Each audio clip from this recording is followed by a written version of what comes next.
자, 구름. 우리가 지금부터 배울 내용은 구름의 생성 과정에 대해서 공부를 할 건데, 여러분, 우리가 지금 이렇게 뭐 포화 수증기량, 실제 수증기량, 그리고 막 이슬점 이런 것들을 배운 궁극적인 이유가 이 구름 때문에 배운 거야. 알겠니? 이 구름이라고 하는 것은요, 공기 중에 존재하던 수증기가 응결하여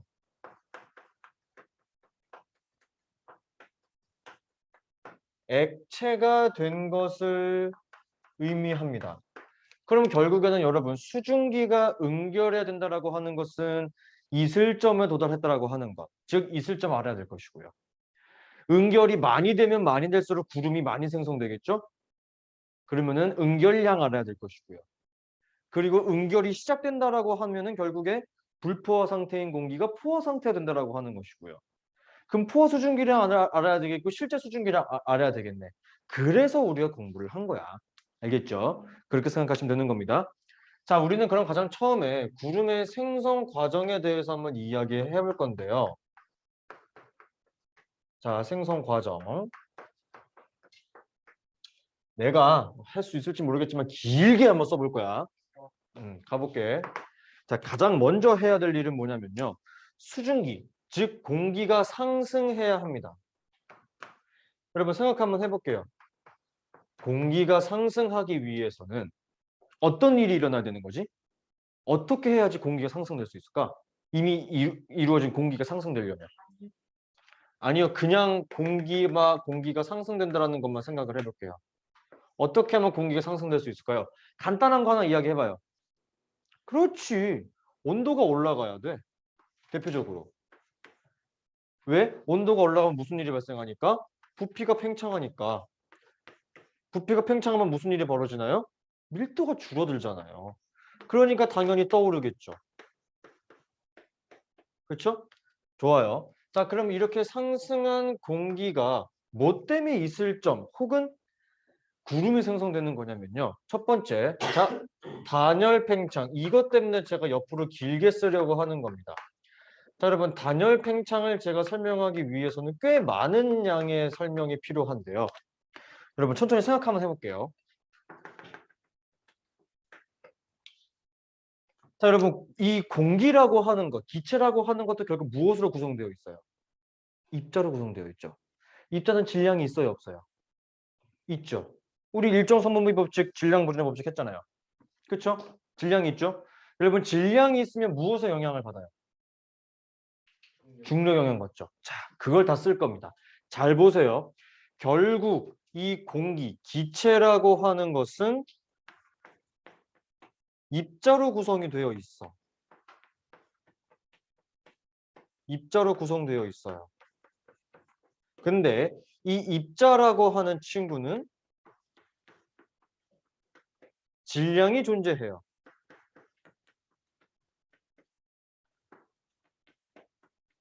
근데 질량이 존재하면은 무엇에 영향을 받는다? 중력의 영향을 받아요. 여러분 아셔야 될 거. 우리가 살고 있는 이 지구에서 중력이 커지려면 첫 번째로 질량이 커지거나 두 번째 어떤 효과가 있어야 돼? 지구 중심과 가까우면 가까울수록 중력의 크기는 커져요. 배웠죠? 그래서 이 얘기를 꺼내기 위해서 내가 이렇게 많은 얘기를 꺼낸 이유가 무엇이냐? 여러분 결국에 질량이 존재하는 입자는 중력의 영향을 받죠. 근데 중력은 어디서 제일 크다고? 지구 중심 방향에서. 오케이? 그러면 여러분 여기가 지구 중심과 가까워요? 여기가 지구 중심과 가까워요? 여기죠. 그렇죠? 그럼 여기에 공기가 많을까? 여기에 공기가 많을까? 여기에 공기가 많겠죠. 바로 그겁니다. 그래서 지표면에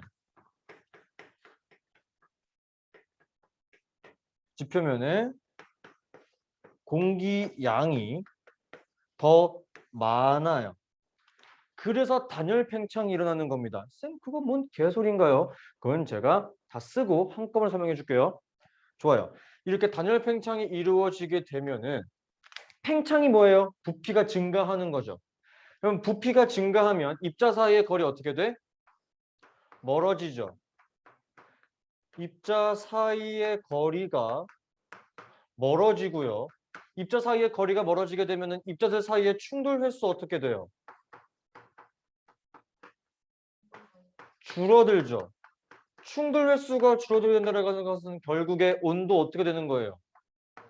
낮아지는 겁니다. 자, 이렇게 온도가 낮아지게 되면 결국에 어디에 도달할 것이다? 이슬점에 도달할 것이다. 이 과정을 알고 계셔야지만 구름의 생성 과정을 이해할 수 있는 겁니다. 자, 그러면 제가 방금 말씀드렸죠. 쌤, 이게 도대체 이해가 안 돼요. 이해 안 되죠? 잘 봐요.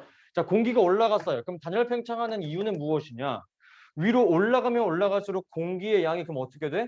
위로 올라가면 올라갈수록 줄어들죠. 공기의 양이 줄어들게 되면 압력은 어떻게 돼요?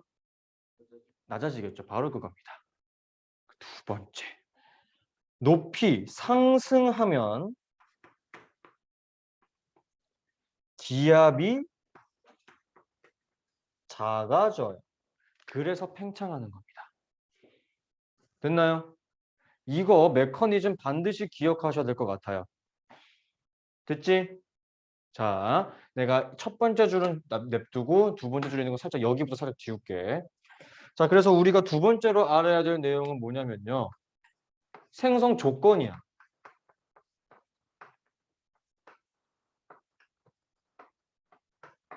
책 보면은 막 네 가지 나와 있거든. 뭐 상승, 산비탈, 뭐랑 만나고 뭐 강한 상승 기류 다 필요 없고 그냥 무조건 상승하면 끝나요. 그냥 어떠한 방식이 되든 간에 무조건 상승만 하면 끝납니다. 아시겠어요? 끝나는 거예요. 자, 그 다음은 우리가 구름의 종류에 대해서 한번 공부해 볼게요. 구름의 종류. 첫 번째로 우리가 공부할 구름의 종류는 바로 위로 높게 쌓여 있는 저군에 대해서 공부할 겁니다. 저군.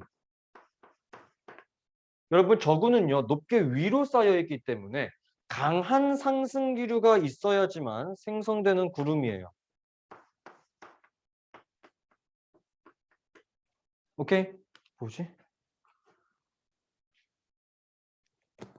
그 다음, 이 친구는요, 소나기성 비가 내려요. 왜? 수증기가 높게 위로 쌓여 있을 거니까. 오케이? 소나기성. 그 다음은 옆으로 넓게 쌓여 있는 구름이라고 해서 우리가 층운이라고 부릅니다. 층운은 저군에 비해서는 상승 기류가 그렇게 세지 않아도 뭐야 이건? 그렇게 세지 않아도 괜찮아요.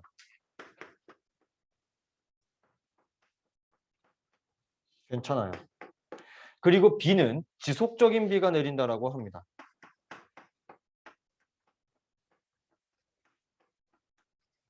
됐죠? 자, 이것까지 알아두었으면 어느 정도 된 거고, 자, 이렇게 구름이 생성된 다음에 이 구름에서 결국에는 우리가 뭘 배우고 싶은 거야? 비가 어떻게 내리는지 알고 싶은 거지. 그래서 마지막으로 공부하는 것이 바로 강수 과정이에요. 오케이? 자, 강수의 과정은 크게 두 가지로 설명이 가능합니다. 첫 번째, 온도가 높은 지역들. 대표적으로 어디가 있냐면요. 적도,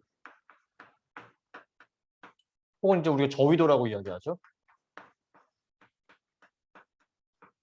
혹은 조금 뜨거운 지방들, 열대 지방.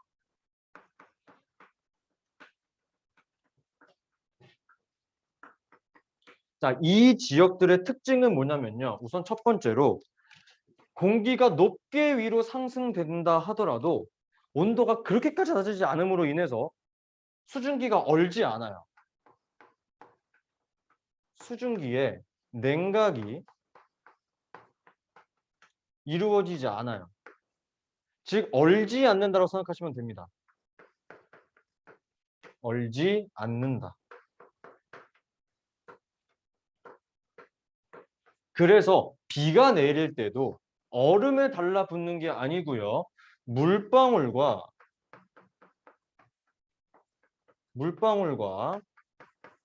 또 다른 물방울이 서로 결합합니다.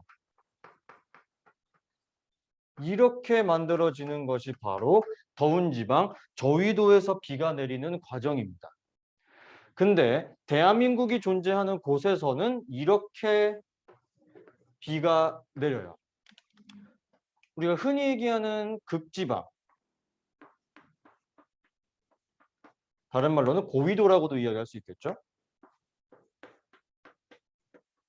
그리고 책에서는 중위도 지방도 이야기를 하고 있어요. 우리 대한민국이 지금 중위도 지방에 위치하고 있죠. 그렇죠? 중위도 지방. 자, 이곳에서는요. 공기가 위로 올라가게 되면은 수증기, 즉 물방울이 그대로 냉각하게 돼요. 오케이? 수증기가 냉각합니다. 수증기 냉각. 즉 여러분 수증기가 냉각된다라고 하는 것은요. 맨 위로 올라갔을 때, 즉 대류권 가까이로 공기가 올라가게 되었을 때 얼어버립니다.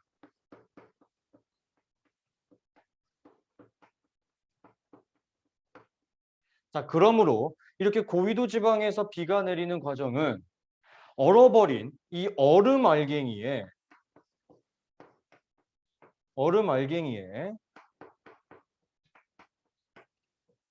옆에 돌아다니던 또 다른 수증기가 결합을 합니다. 오케이? 그럼 여러분 이게 녹지 않은 상태로 그대로 떨어지면 뭐가 될까?